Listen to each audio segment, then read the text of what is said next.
Hi, here is Social Innovation Insight, where we inspire individuals and drive change. Technology has been well developed in many sectors and we all use it in our daily lives, such as mobile phones, computers, and so on.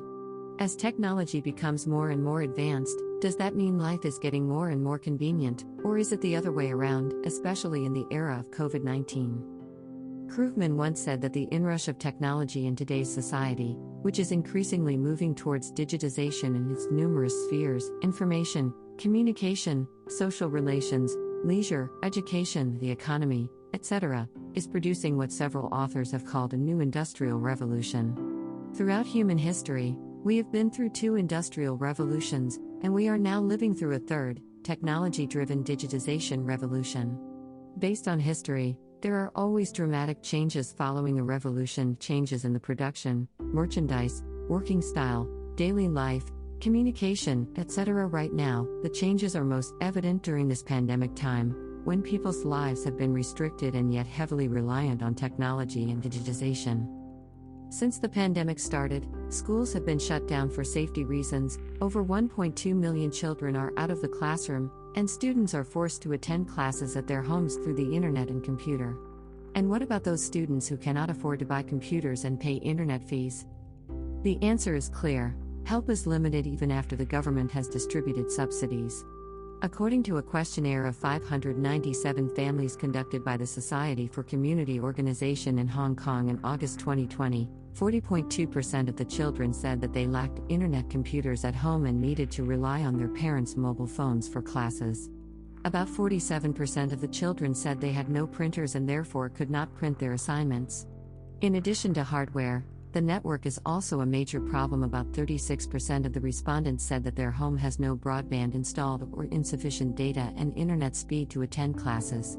Similarly, in America, about 1 in 4 8th graders who are poor do not have a desktop computer or laptop, 23.7%, and almost 1 in 3, 29.4%, do not have a tablet, which is essential if students are to be able to follow instruction online. Indeed, 7.0% of 8th graders who are poor do not have home internet or other essential equipment for remote learning.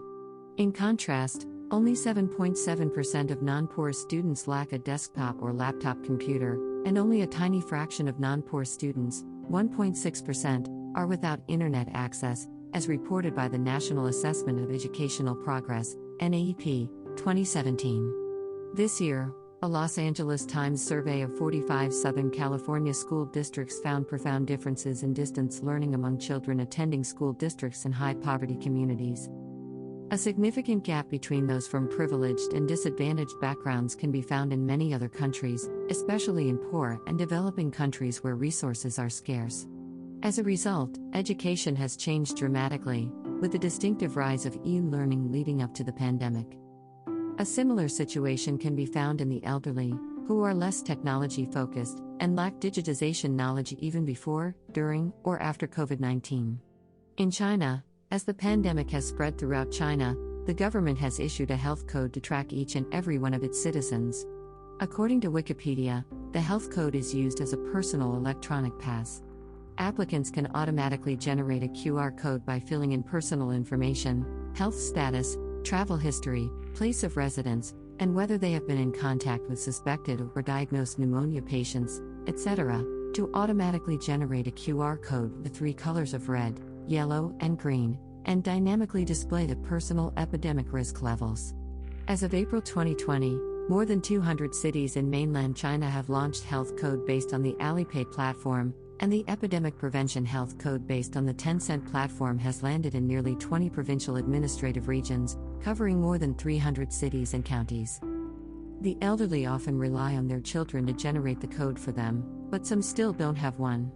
In August 2020, an elderly man in Harbin, Heilongjiang Province, was rejected by a bus driver because he did not have a smartphone and could not scan his health code.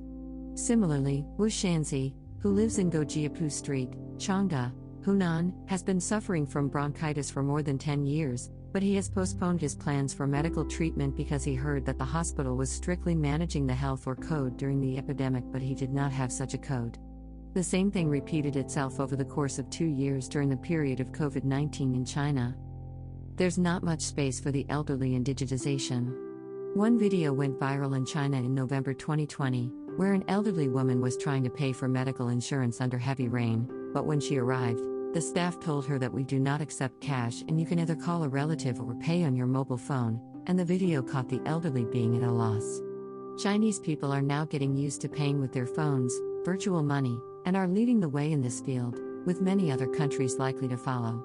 But as the nation goes cashless, tens of millions of older people are being left behind, with state media repeatedly reporting on the nightmarish experiences they face because of their difficulties navigating a smartphone from the SCMP.